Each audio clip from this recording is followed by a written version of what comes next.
L'objectif opérationnel justifier l'existence d'un objet tel que nous le voyons fait partie d'un ensemble d'objectifs permettant de valider la compétence, décrire le fonctionnement d'objets techniques, leurs fonctions et leur constitution.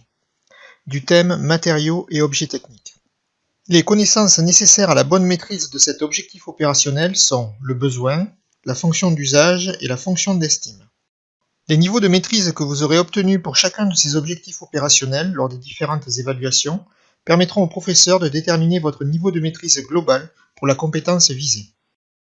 Tous les objets techniques que nous utilisons, plus ou moins différents les uns des autres, ont été conçus par les fabricants pour être mis sur le marché avec succès à partir des réponses à 3 questions. À quel besoin doit répondre l'objet technique? Pour quels usages? Et qu'est-ce qui va plaire dans l'objet technique? Commençons par la première question, à quel besoin doit répondre l'objet technique? Et voyons tout d'abord la connaissance le besoin.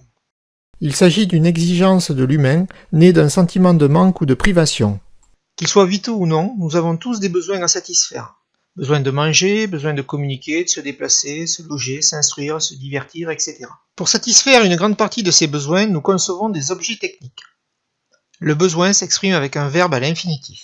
Essayons de répondre à cette question pour 4 objets techniques existants. Les 2 voitures répondent au besoin de se déplacer. L'avion, également, répond au besoin de se déplacer.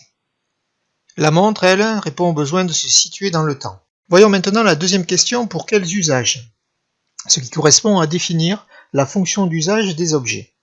Commençons par la connaissance, la fonction d'usage. C'est l'usage rendu par un objet technique à tous ses utilisateurs. Cet usage répond à un besoin et ne dépend pas des goûts et des désirs de l'utilisateur. C'est-à-dire que pour un objet, quel que soit l'utilisateur, la fonction d'usage sera toujours la même, que ce soit pour vous, pour moi ou pour quelqu'un d'autre. On trouve la fonction d'usage en répondant à la question « À quoi sert cet objet ?»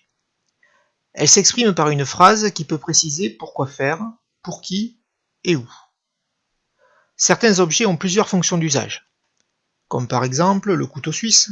Il possède une lame pour couper, une scie pour scier une pièce en bois, un ciseau pour découper du papier, un tire-bouchon pour retirer un bouchon d'une bouteille.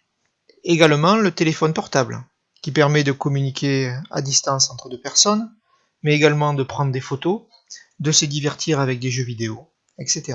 Recherchons la fonction d'usage pour nos 4 objets. Les 2 voitures, qui se ressemblent beaucoup, ont la même fonction d'usage.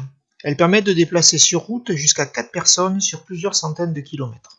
L'avion, lui, permet de déplacer dans les airs plusieurs centaines de personnes sur plusieurs milliers de kilomètres. La montre, quant à elle, permet d'indiquer l'heure au poignet d'une personne. On peut noter ici que des objets différents qui répondent aux mêmes besoins peuvent avoir ou non la même fonction d'usage. Voyons maintenant la troisième question, qu'est-ce qui va plaire dans l'objet technique? Ce qui revient à définir la fonction d'estime de l'objet. Commençons par la connaissance, la fonction d'estime. C'est l'ensemble des caractéristiques de l'objet qui peuvent influencer le choix des consommateurs pour favoriser son achat. Il peut s'agir des formes, du style, de la couleur, des accessoires, etc. Elle dépend des goûts et désirs de chaque utilisateur.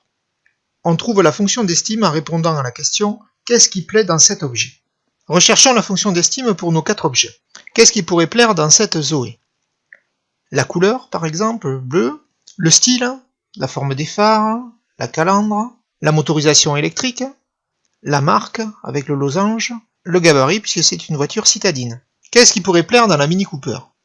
La couleur, rouge et blanche, le style, le fait qu'elle soit bicolore, les phares, la calandre, les rétroviseurs blancs, la marque, c'est un modèle nostalgique, son gabarit, etc.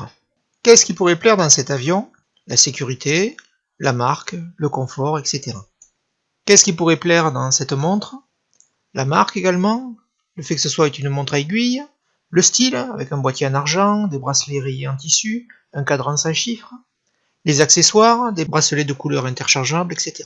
Nous pouvons remarquer ici que des objets qui ont la même fonction d'usage peuvent avoir des fonctions d'estime différentes, et des objets qui n'ont pas la même fonction d'usage peuvent avoir des fonctions d'estime identiques, comme la marque par exemple. Voyons maintenant ce qu'il faut savoir faire à l'évaluation pour obtenir un bon niveau de maîtrise à cet objectif opérationnel, justifier l'existence d'un objet tel que nous le voyons. Pour le niveau CM1, il faut savoir identifier, encadrer par exemple dans le descriptif d'un objet, le besoin auquel il répond, sa fonction d'usage et sa fonction d'estime. Il peut s'agir de phrases, de mots, de parties de photos, par exemple. Pour le niveau CM2, en plus des savoirs du niveau CM1, Il faut savoir associer à un objet à partir d'une liste qui est donnée, le besoin auquel il répond, sa fonction d'usage et sa fonction d'estime. Pour le niveau 6e, se rajoute au niveau CM1 et CM2, il faut savoir donner le besoin auquel répond un objet, qui vous est donné en photo, exprimer sa fonction d'usage et sa fonction d'estime. Il faut savoir également définir les notions. Qu'est-ce que le besoin, qu'est-ce que la fonction d'usage et qu'est-ce que la fonction d'estime.